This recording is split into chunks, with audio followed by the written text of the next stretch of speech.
Long holiday weekend, my friends. President's Day off, and it happens to be Valentine's Day also. So I hope you enjoy Valentine's with your family. We'll be looking at a sweet little book called Valentine. All right, here we go with our book, Valentine. It was still dark when Mama put on her coat and hugged Heather goodbye. Mama worked in an office. Heather held on extra tight to her mother. "Don't go," she said. "It's Valentine's Day."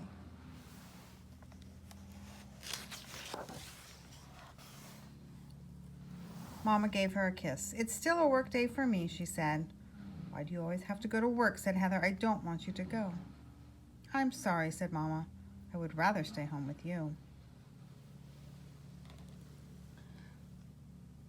Heather and Mama were living with Grandma.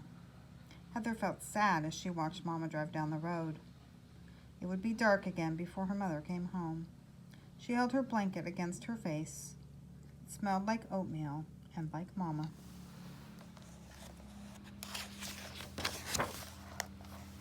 "Such a sad face on this special day," said Grandma. "Help me make cookie valentines." Grandma mixed butter and sugar. She added flour to make a soft dough. It felt like the clay Heather played with when she went to daycare. Grandma let Heather roll out the dough. When it was flat, they cut out cookies that looked just like Grandma's animals: chickens, cats, and sheep. Then they cut out a heart cookie from Mama's Valentine. "Can we eat one now?" asked Heather. "No," said Grandma. "They have to bake first." Heather sighed. She always had to wait. Wait for Valentine's Day. Wait for cookies to bake. Wait for Mama to come home. Grandma put the first 2 pans in the oven. "Now, shall we make a quick check to see how Clover is doing?" Clover was Grandma's favorite sheep. Grandma went out to the pen where the sheep were waiting to have her Grandma went out to the pen where the sheep was waiting to have her lambs. Heather followed softly, dragging her blanket.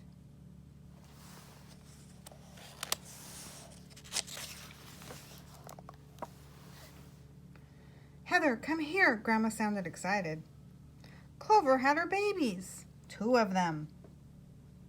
Already the newborn lambs were on their feet and getting milk from their mother.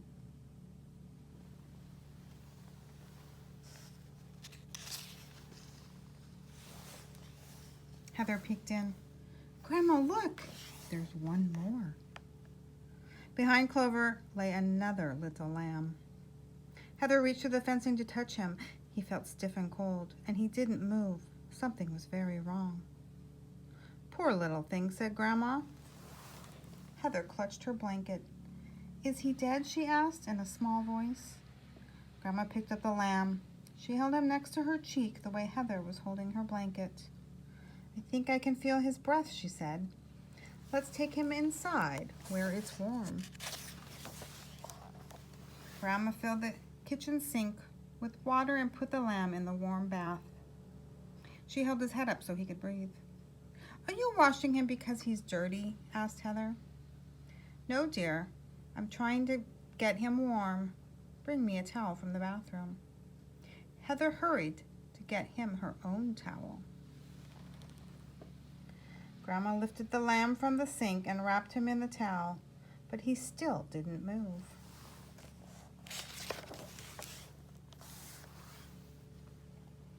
"Grandma, the cookies! I can smell them," said Heather. "Oh, heavens," said Grandma, "I forgot. Good thing I have you to help me." She handed the lamb to Heather. "Here," said Grandma. "Sit by the stove with the lamb while I rescue the cookies. I hope they haven't burned."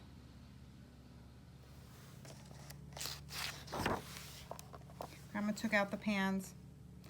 Heather could see the cookies were too brown around the edges. "I think they're tastier that way," said Grandma, but Heather didn't care about cookies right now. She looked at the little lamb in her arms. His eyes were still closed, and he didn't move. "Grandma, I don't want the lamb to die," Heather said, and she began to cry.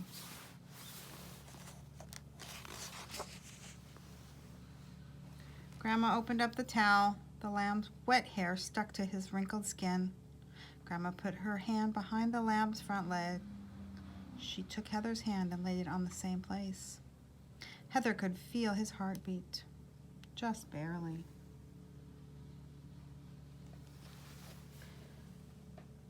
Grandma brought Mama's hairdryer from the bathroom and rubbed the lamb dry in the warm air.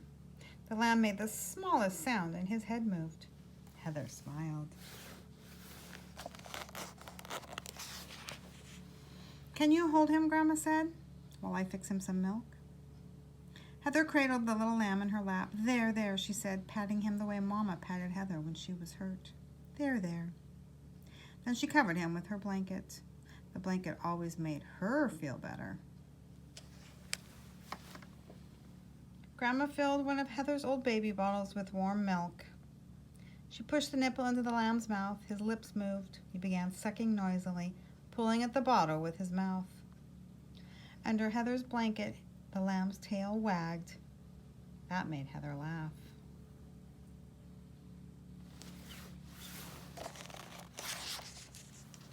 When the milk was gone, the lamb lifted its head and made a bleating sound. "Ma, ma." He began to struggle.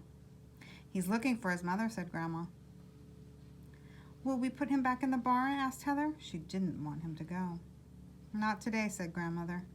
"We'll have to go on feeding him with a bottle. His mother has 2 other lambs to feed, and she's doing the best she can." Heather was glad. "There, there, lamb," she said. "I'll take care of you." Soon the lamb was asleep in the laundry basket. There in front of the warm fire. Grandma put the rest of the cookies in the oven. One of them was the heart-shaped cookie for Mama. When Mama came home, Heather showed her the lamb. That was when she knew what to call him. "His name is Valentine," she told Mama. "He needs me," Heather said proudly. "His mother can't take care of him." Then Heather showed Mama the cookie, cats and the chickens, and the little sheep that looked like Grandma's. "I made this heart for you," said Heather, "because I love you." "And I love you too," said Mama.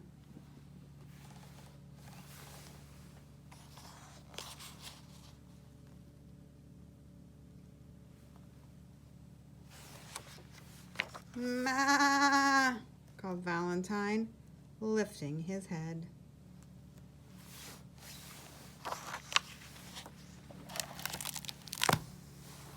Valentine.